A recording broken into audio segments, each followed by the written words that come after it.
Hello, you wonderful people, and welcome to another episode of Super-Fanta-Fi.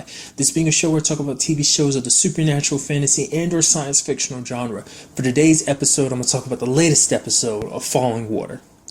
So in this episode, I'm kind of getting the feeling like this show might be kind of like Lost. Like it's one of those shows where it's like you have more questions than answers type of situation.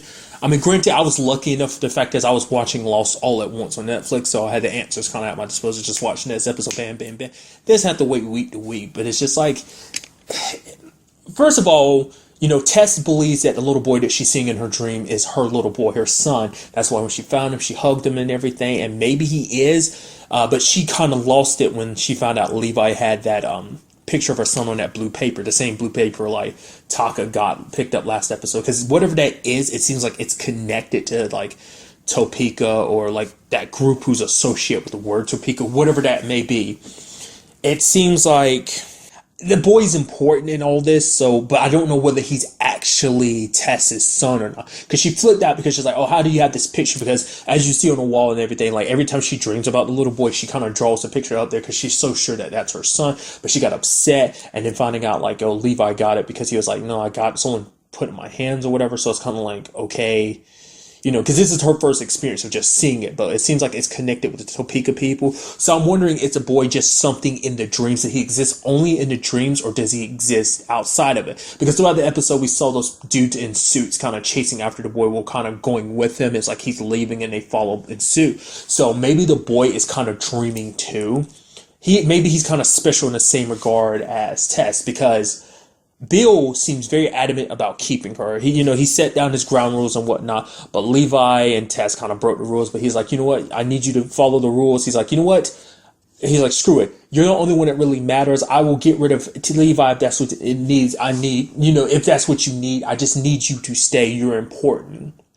The question is I'm bringing it back last episode. The fact is that there was that dream about Bill. She had that dream where Bill was driving that bus and running over people. Like I'm saying, like this episode kind of like reinforces what I thought last episode, is that Bill doesn't seem like he's necessarily a good guy. He's willing to do anything to get what he wants. Use and toss aside and run over anyone if it means getting what he wants, getting where he wants to be.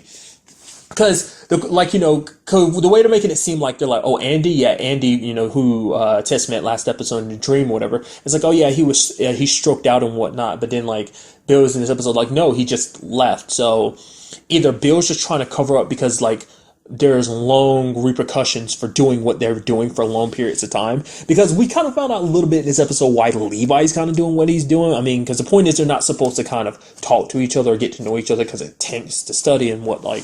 But Levi was basically saying he did it for money purposes. Or there was that moment like he was banging on her door, bang, bang, bang, and yelling like, oh, you got to tell Bill's talking about he's going to kick me out the group and whatnot, but you have to convince him not to, and just open the door. And then like he's banging and banging and banging, and she opens the door, he's not there. Now this episode's pushing it even more of like not knowing where the dream ends and reality starts. Now my thing is, like, it seems like dreaming is kind of like, a comparison I can make is kind of like to magicians, because, in the show, the magicians, they make, like, doing magic kind of like a drug. I'm thinking the same thing for dreaming in this show, that dreaming is becoming like a drug. It kind of like, you get addicted to it, like the high of being able to walk in and being connected with other people's dreams, like shifting from that and coming back to the real world. It just, because it seems like it kind of like, you kind of get a little disorientated, and then, Levi ended up giving Tess that drug called like a forget-me-not, which I think that's a very interesting name for a drug. It's been in some other stuff, like, something being called forget-me-not, but I don't know why, I just like that. I like that name. But the fact is that Levi has that, I just get the feeling like that, it just seemed like it just got them high, but I don't know, it's such a specific name, and I feel like there's more going to be to that. Like, I'm curious to find out what happens to Levi, like, whether we'll see him next episode or not. Because the episode after the whole thing with Andy, like, remember, like, Tess lied and told Bill, like, oh, he was playing the piano. But from what we can tell, like, Andy was digging a hole, and then he had, like, a sack. Like I said, I get the feeling like he was actually stealing from Bill, and maybe Bill ended up finding out the truth and ended up doing something to Andy. Like, I don't 100% trust bill. He's making it seem like, oh, he's like, oh, I'll help you with your son and everything. But it's like all he cares about is getting what he wants. And it's just like, I hope Tess doesn't end up suffering, because of that. In this episode also, we had Taka. There was that weird thing where he was wearing those shoes, which I was like, those green shoes. I was like, wait, why are you wearing that? Isn't that evidence? Isn't that a little uncalled for you to be doing that? I guess the evidence has been processed, so that's no longer a problem. But still, should you really be sticking your feet in it? I feel like you're contaminating it. What if you need to go back to that evidence? But it's like, okay, I guess I understand why he's doing it, because he's trying to get in the mindset of the people, while he's listening to that record. Interestingly enough, I like that little beginning of the episode where it kind of shows you the flip side. I was like, oh, what's this? They're taking on this stuff. It's like, oh, they're covering up. So I was like, what is this all about? Then you find out it's all happening inside that old lady's house at the end of the last episode, the one that explodes. I was like, holy crap. So this kind of seeing the opposite side, that basically that old lady and all those people there are with that lady who pretended like she was Anne Marie Bowen, like the fake one. Be like, basically they blew up the place to kind of cover up any evidence because Taka was getting a little too damn close. But it's like, close to what? I don't know. Essentially what I want to bring up, the fact is that there was that whole dream sequence where like his mom, like he was there in front of a piece of art and he was like, oh, it's beautiful, and his mom started banging on it, like trying to tear it down. And then you had him waking up, and then he looks on the inside of that vinyl CD and looks and sees that his mom's there. And so it's like, okay, what is this? What does it all mean? An interesting thing, because I was thinking about it when I was watching the episode, did Burton ever cross paths with that little boy? I don't think he has. The only person so far that's done it is Taka and Tess. Like the show, like from the little bits I've seen of the previews and stuff like that, it makes it seem like they will eventually come together, but they don't really cross that much in their dreams. Like there was a point where Tess and Burton kind of crossed for a little bit last episode, but that was it. Like they haven't been officially introduced, and like it's just like I'm curious like where everything ends up going, what this all means, what the little boy represents, and what all the falling water means. There's that guy that was in Burton's dream. He was there at the beginning. He was like, oh yeah, like Burton's like, no, I was here before. He's like, that was a dream and this is a dream. That guy, he's apparently the same dude that regards, because they were kind of having that argument and everything last episode before Jones went off and killed himself. But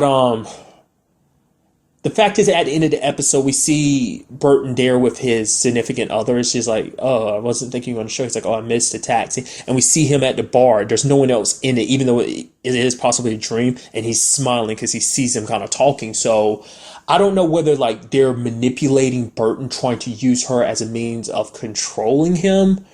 Because the thing is, like, Burton ended up looking through some surveillance cameras, and it turns out the whole conversation he had with her outside the hallway before they went to the restaurant and everything never happened. He walked past, and that was it. There was no conversation between him and her because she was never there. So is Burton not being able to distinguish between dreams and reality in the sense of like she doesn't exist at all, or maybe she did exist but they've never crossed paths since they split up? Like she's never actually came back to his life. She's been implanted into his dreams as a mean, or maybe at one point in time what he's thinking of as a dream might have actually been a memory, like him getting run over by the car, but he just doesn't remember, and she was kidnapped, and the time he ran into her at work was actually within a dream, and then going off and having dinner and stuff like that was also in a dream. She's used as a way of controlling him. So, I mean, that's where I'm like taking, like, that's where my brain is currently chalking that up to be. I don't know.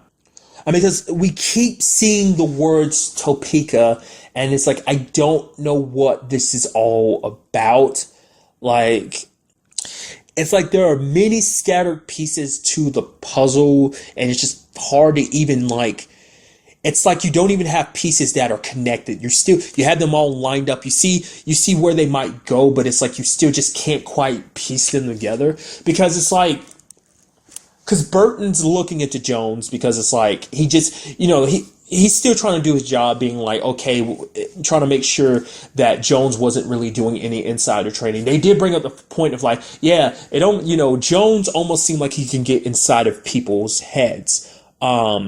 So it's like, but the boss lady was kind of like, oh, well, that's, yes, that's on the more suspicion of clairvoyance not insider trading. Maybe he was just really good at his job and get inside of people's mind, or maybe that's what this was all about, like how he was able to like, because basically I guess he'd make deals that kind of ended up being extremely profitable, but they're kind of like, oh, obviously he has some inside information, and that's probably because he's jumping into people's dreams and kind of doing that. So maybe it's a situation where whoever these people are, they're tapping into dreams, trying to control things, and maybe, trying to become powerful in the sense of like, for him, Jones ended up making a lot of money off of it. And maybe that guy got pissed at him because it was like, yo, you're being extra greedy. You're drawing too much attention to yourself. The people at the firm are noticing the transactions and stuff that you're doing. It's like, you're drawing too much attention to yourself. You're drawing too much attention to us. It's like, what did they have over Jones for him to be able to be like, you know what? I have to kill myself. It's the only way.